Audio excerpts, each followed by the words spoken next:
Hi, I'm Colin Gallagher from WECA, and I'm here with Nick Patience from S&P Global Market Intelligence, and we're here to talk about their new study that really shows how you can help accelerate your AI/ML journey and improve your sustainability goals. Welcome, Nick. Thanks, Colin. Good to be here. Tell us a little about yourself and S&P Global Market Intelligence. Sure. So I'm a technology industry analyst at S&P Global Market Intelligence. I've been an analyst 24 years now, and I am the lead analyst for AI and machine learning. Speaking of AI and machine learning, that was the purpose of this study. It's one of the largest studies that I've seen in this area. And there's some amazing key takeaways. Tell us about who you surveyed, and then we'll get in from there. Sure. So the survey was 1,500 people spread across 3 continents, in North America, Europe and Asia, 17 countries, and they were various decision makers, IT decision makers and other operational decision makers, job titles such as data scientists, software developers, AI engineers, ML engineers, those kind of roles. One of the key takeaways for me was that they're actually implementing AI. Too often we keep talking about AI being on the horizon or being something that people are exploring, but over 2/3 of the survey respondents said they had AI products in production. Yeah, we're getting to that phase where there is, the majority of organizations having AI in production in some form. And I think that's just, it's part of the factor is that AI has been around for a long time, although at the moment, obviously, a lot of the focus is on generative AI. AI and machine learning have been used in various ways for many years now. So we're getting to that stage where, most companies have something going on when it comes to AI. But on the flip side, I think only a little over a quarter of them said they've reached enterprise scale. So there's a long way to go for people. Yeah, getting AI to scale is one of the real challenges. You hear a lot about it in the industry. And that's because it is a real challenge, and it comes, it's partly to do with technology, partly to do with people, partly to do with money, partly to do with finding the right use case as well. What were other key takeaways that you had from the survey? So one of the things I thought was really interesting was the fact that on the use cases side, the biggest use cases that people put forward were ones that were revenue generating as opposed to just saving money. So things like innovating in product design, improving customer satisfaction, improving customer service, and there obviously were use cases that are to do with saving money, whether it be in the IT side or just in general operations. But overall, the message coming out of it was actually quite a positive one. Why do you think that's the case? I think it goes to the issue that AI has been around for quite a while, but the early use cases were more focused on the cost saving side. And now we get into generative AI, and it opens up a whole new set of use cases. So people have moved on from just focusing on the kind of cost saving ones to focus on the ones that can actually generate money. Yeah, I think that's really exciting. I got that takeaway too, is that there's a whole new world of opportunity that's being opened up by AI. Yeah, I think so. And I think generative AI may sound buzzy and people may think it's hype, but it is real. It's very early days in that particular part, but overall AI has been around for quite a long time now. A little bit ago, you talked about the challenges of getting AI to scale, particularly enterprise scale. What were those challenges that came out? What were the key highlights? The main one that people actually highlighted was data management, which may not be the most obvious one to many people, but we see it a lot in what we do when we're doing research into challenges around that. And then you dig into that a little bit, and what you ask people, what do you actually mean by data management? It's things like, it is data governance, and that's not just technology, that's skills. It is also dealing with data silos, and other things around simply finding and accessing data and getting the right kind of data that you can use to build and train models. Yeah, I mean, obviously coming from a data platform company, that's something we hear a lot from our customers, but I think in other research and in sort of the zeitgeist, a lot of the focus is on security or skills, so this was a really interesting takeaway. Yeah, security often does come top, and it was second in this one as well, but by the margin was quite significant, I think. One of the other things you read about a lot now is the struggle to get enough compute performance, particularly the availability of GPUs. Did this come up in the survey at all? It did actually, yeah. So in that question we had about challenges, I mentioned data management and security. The third one on the list was compute performance coming in at 20%. Let's talk about some of the other takeaways, some of the learnings from the study. I think there's some really interesting ones around where people are deploying AI in it. People are taking a hybrid approach, as they do in lots of things in computing. So, and what we mean there is where they're doing training of the models and where they're doing inference, so making predictions from those trained models.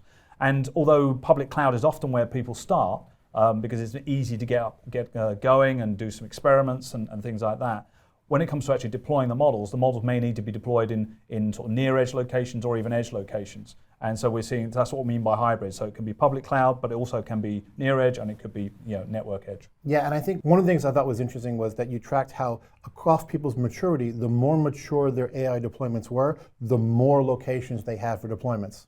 Yeah, that's right. So we call those kind of people AI pioneers, the ones who were kind of more mature. And you're right. So they may start in public cloud, they may do the training in public cloud, but they then often have deployments in public cloud, in third-party data centers, in near-edge locations, and even in right at the network edge as well. Yeah. So even though people may have sort of religion about where they start, they're going to end up in hybrid as they mature. Yeah, because that really does reflect the kind of the IT landscape and where they actually want to make the predictions from the inferred models. And are they doing the same thing with inference as well? We've been talking about training. Is inference being deployed as hybrid as well?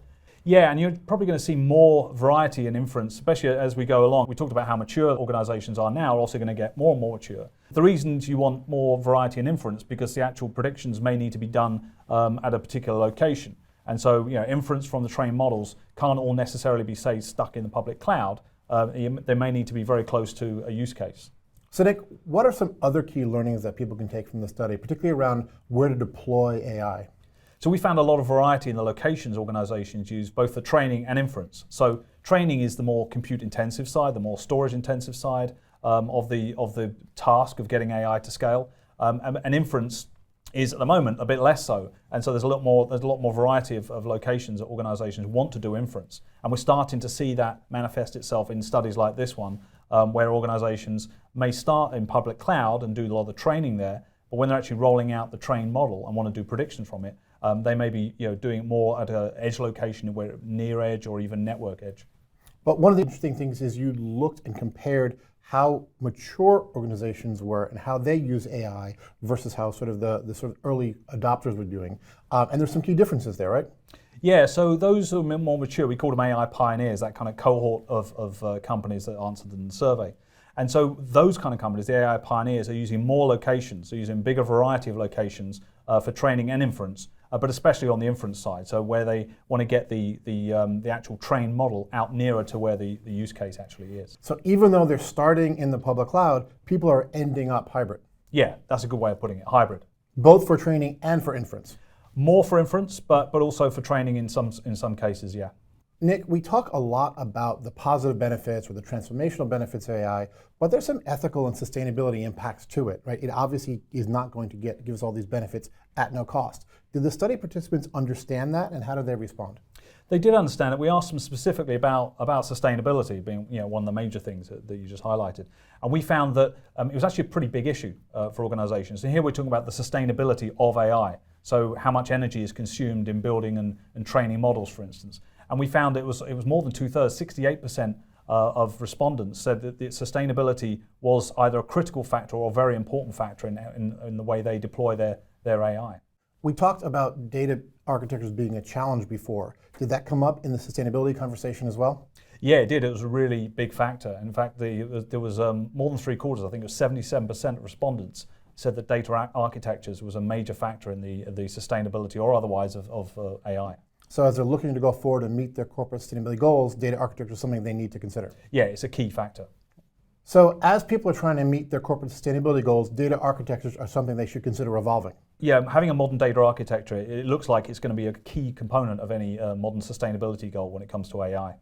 We're talking about sustainability, but a little bit before we talked about deployment modes. Was there any overlap in those two conversations? Did people see benefits to having AI run on-prem or in the cloud? Yeah, they did. In fact, it was more than 2/3, it was 68%, said they consider sustainability to be a key factor when they're deploying AI. And it's also a motivating factor for them in moving workloads to the public cloud. So this kind of implies that they believe public cloud providers have their sustainability house in order, and then they can benefit from that. Yeah, a lot of the public cloud providers have made big efforts to be green, to be, conserve water, et cetera. So folks are moving to cloud to take advantage of those without having to implement them themselves. Yeah, implementing it yourself and having your own sustainability goals is quite a daunting prospect for a lot of organizations when it comes to technology. And they have it in other areas, of course. So moving workloads to public cloud can be one area where they can sort of piggyback on the work done by public cloud providers. This is a massive study, and there are a lot more key insights for you to get from reading it. We are making this available as part of the webinar, so please download it and learn how you can help use it and all the learnings from these 1,500 folks on your AI journey. But Nick, quickly summarize for everybody what you think the net TLDR is of the survey. I guess if you had to sum it up, you'd say something like those who get their data houses in order will be tomorrow's AI leaders. And we say that because modern data management was a key barrier to overcome. Having a modern data architecture was also a key component in reaching and beating sustainability goals. So these are pretty wide-ranging effects that having a modern data architecture can help you get to. Thanks for all the hard work on this study, Nick. It's really impressive. And thanks for taking the time to talk to our audience about it and share the key insights. Well, thanks for having me. This has been great. And folks, don't forget to download the study results for yourself and see how they can help you on your AI/ML journey.